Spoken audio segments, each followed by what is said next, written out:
apakah nanti saya ditembak atau tidak. Doa itu kuat di atas segala bom.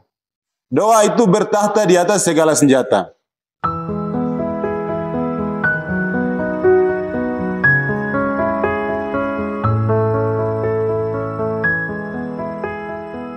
Papa Mama, bacaan pada pagi ini berbicara, kasih tahu kepada kita, lebih-lebih bacaan Injil. Frater baca tadi itu semuanya bercerita, isinya itu isi doa Yesus kepada Allah. Yesus yang adalah Tuhan saja berdoa. Kita yang manusia ini mau dan tidak harus berdoa. Lalu berdoa itu apa? Kita berdoa itu adalah kita berbicara dengan Tuhan. Kita berkomunikasi dengan Tuhan. Dan saat kita berdoa, kita membuat hubungan kita dengan Allah itu lebih dekat. Dan kalau kita punya hubungan dengan Tuhan itu sudah dekat, maka percaya saja apapun yang kita minta kepada Tuhan pasti dikabulkan.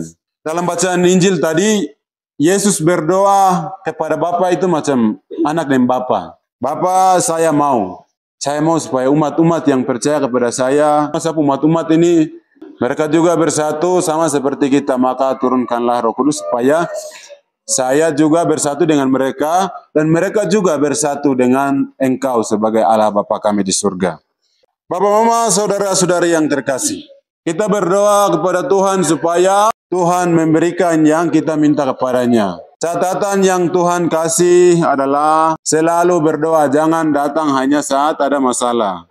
Jangan berdoa saat ada persoalan hidup. Kita berdoa supaya masalah-masalah kita itu diselesaikan Tuhan. Berdoa untuk masalah pribadi, berdoa untuk masalah keluarga, berdoa juga untuk masalah-masalah lain. Juga kita di Intan Jaya itu punya masalah besar, persoalan besar yang kita alami. Masalahnya apa? Konflik bersenjata antara TNI dan OPM. Dorang baku cari, baku tembak, tapi yang kena kita masyarakat. Kita mau hidup tenang, tidak bisa. Kita mau pergi ke kebun, tidak bisa. Kita mau datang ke gereja saja harus pikir-pikir. Kita mau pergi ke kantor, tidak bisa. Atau kita mau pergi lewat apa, tidak bisa. Harus pikir dulu. Apakah nanti saya ditembak atau tidak. Itu situasi kita Intan Jaya. Kita ini hidup antara mati atau hidup. Hal itu tidak akan berhenti sampai tujuan yang mereka kejar tercapai. Namun kita sebagai orang yang percaya kepada Kristus, yang bisa kita lawan dua kekuatan ini adalah dengan doa. Kita harus terus berdoa. Berdoa supaya Intan Jaya damai.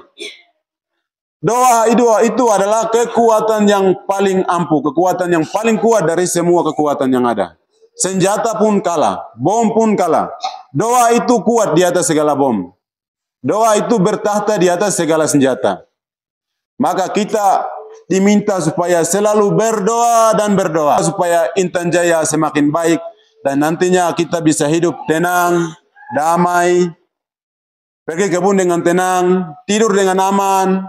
Datang ke gereja dengan tenang. Anak sekolah pergi ke sekolah dengan tenang. Dan damai yang kita inginkan itu bisa kita alami. Jadi pesannya untuk Bapak Mama di sini, supaya kita hidup aman, tenang, damai seperti yang kita alami waktu-waktu lalu, sebelum tahun 2000 berapa? 2019. 21 ke sini. Kalau mau hidup seperti itu, frater pesan untuk semua supaya selalu berdoa untuk perdamaian Intan Jaya. Kita berdoa, dan berdoa. Meminta kepada Allah Bapa di surga supaya Dia mengutus Roh Kudus-Nya dan memberi kita damai yang sejati. Ada amin. Amin.